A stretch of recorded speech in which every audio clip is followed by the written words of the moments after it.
Then he became absent. Suddenly he had the strength to take those few steps across the river, went and sat down under the Bodhi tree. You ready for the video? Yes, sir. Let's do it.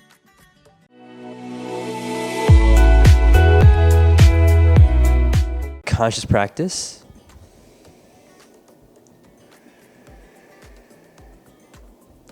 What's conscious? This is Vish and Naman. And today we'll be responding to Sadhguru's video on The story of Gautama Buddha's awakening. My name is V. I'm an aspiring yogi, level of things, meditation, yoga, and wisdom based. Super grateful to have Naman here on the show. Want to introduce yourself? My name is Naman and I am a finance major, senior. Do you do any form of meditation yourself? Yeah, I actually try to meditate a little bit every day, get 5 minutes in. I was inspired after I went to a 10-day VIPASSANA course. Love that, and I think this will be a cool video because Vipassana does come from the Buddha, right? Yeah. So with that being said, Let's get into the video.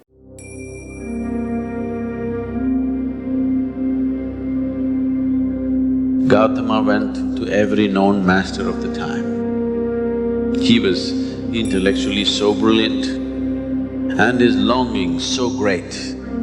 If he went to a place, what normally somebody would pick it up in years, he would do it in weeks. The 8 types of samadhis, he achieved all 8 of them, but still he knew this is not fullness of life. Still longing. When nothing else worked, he took to an extreme path which is called as samanas. One of the most basic aspects of their life is they never ask for food. Just keep walking, walking, walking, walking. Gautama took the path so severely that he didn't walk in the direction as to where food is, he simply walked straight. In the process, he destroyed his body so badly, his body became so weak. He became all skin and bones because he did not go in search of food. Unless it came to him, he never ate. One day, he came to the banks of Niranjana. This is a small stream, just about 2 feet, flowing little swiftly. He came, he tried to cross. Halfway down, he could not take another step. He did not have the strength in his body. There was a dead branch of a tree. He held on to it. We do not know how long he stood there. In his weakness, in his inability to stand there, holding on to this must have felt like a long time. It might have been just a few minutes, it may be a few hours, we don't know. But in his experience, it was a long time. He just hung there. He has no strength to take the next step. But he's not the kind to give up. Then suddenly he realized the problem was that he was trying to realize, not allowing that to take him, he's trying to take that. He's trying to realize something which is limitless, which is boundless. Then he became absent. Suddenly he had the strength to take those few steps across the river, went and sat down under the Bodhi tree. He sat down and decided, I will sit here. Either I must become a part of it or I will die here. I will not get up from this place. He just sat down. The full moon was rising and he attained to his fullest. And he sat there in a certain state of ecstasy and blissfulness.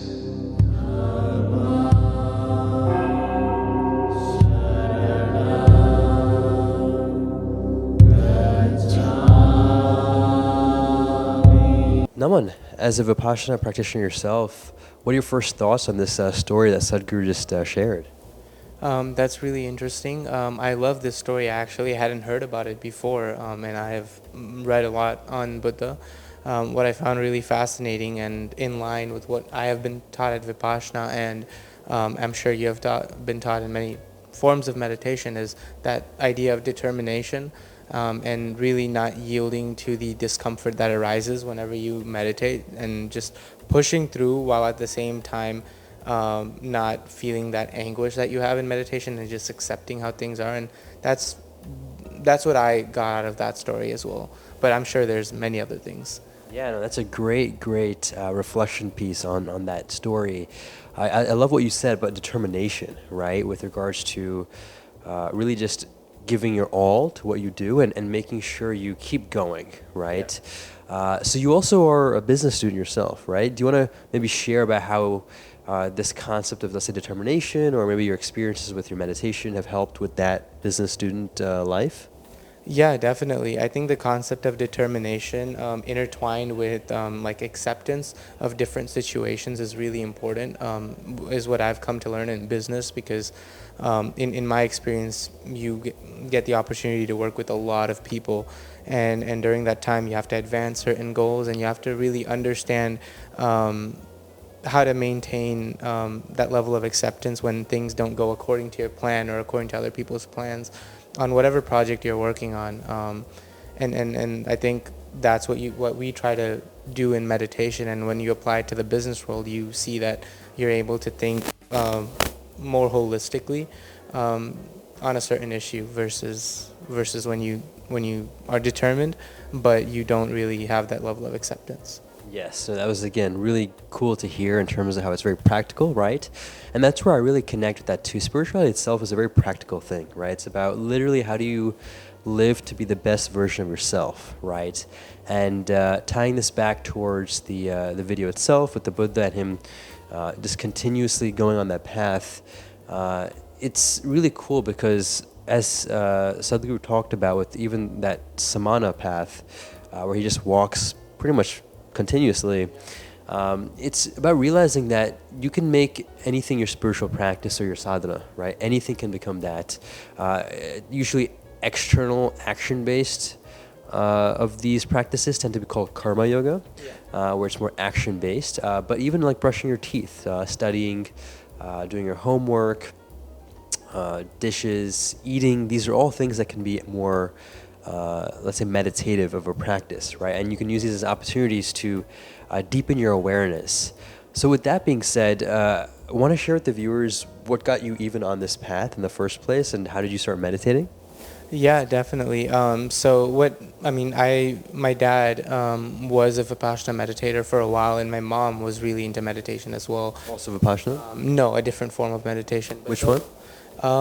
I think it's like the Bhaishri path. It's some path in Jainism. I'm Jain by culture as well. So I think one thing that was like important for them was to expose me to some sort of meditation, and I learned Anapana, which is just focusing on your breath, when I was very young. And what prompted me to do the 10-day Vipassana course was after my freshman year of college was very difficult. I faced depression, and I really wanted to understand what really is depression. Why is my body behaving in ways that I can't control? And I think that 10-day course just helped me like observe. Like you said, any practice can be a meditation, and at that point, this specific practice was understanding how your body is like changing like every second, right? And just trying to get a hold of that. That was amazing again to hear that raw reflection of yours and how it really has helped with a lot of life, right? And it's important to note that like life is here, at least from what I've come to realize, here to not make you happy, but it's here to challenge you, right? It's all about how you overcome these challenges that really matter and make the biggest difference.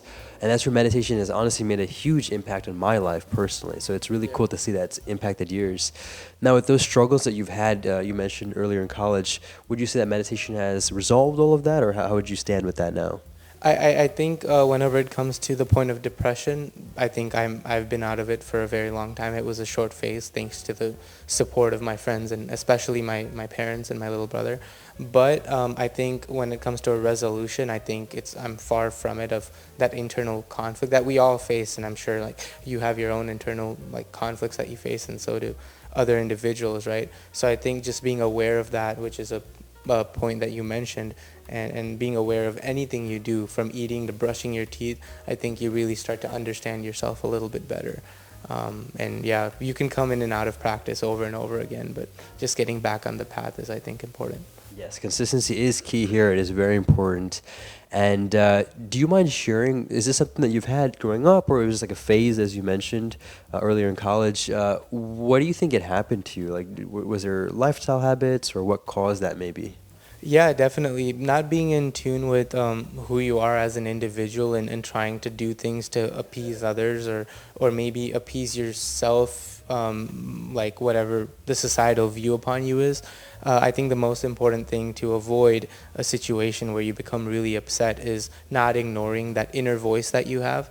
And really, like, if you want to try something new, go for it. Like, even if it's like, I guess, something that may not look good, as long as you don't ever harm anyone, but just like you want to try a risk, right? Like, hey, I want to try taking a computer science class, and then I'm not built for computer science, which I've told you about, but like things like that. I think it's really important to listen to yourself and act on it, and the best way to do that is first being in tune with what's going on inside you, and I think meditation is a great practice for that. Yes, I agree.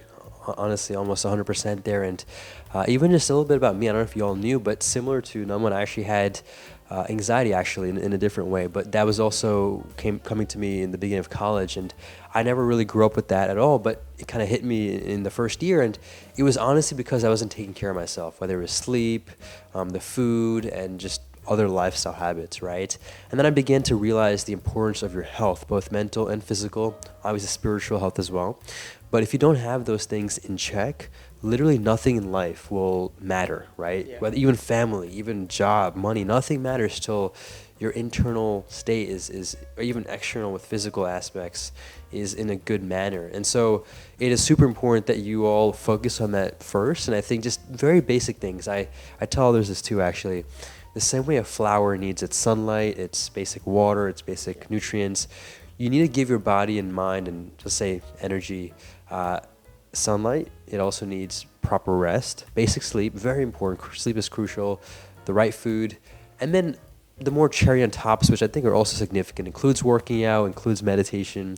These are things that will really just deepen yourself and make life so much better. But you need to make sure the sleep and food are really there, right? Because without that, you can't, live great or well. I definitely do want to emphasize that point about sleep. I think when you asked me, like, what were some of the instigators, sleep is a huge thing, and I also had anxiety, so I definitely know where you're coming from. So I love the idea of building this emotional home while also working towards, like, getting your physical needs addressed, building that physical home. I think the emotional home is as important, if not more.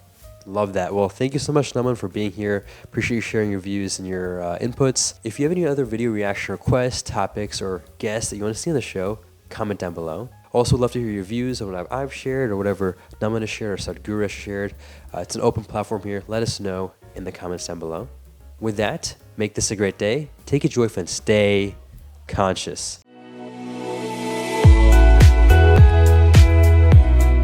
You did great. Thank you so much. Thanks, Vish.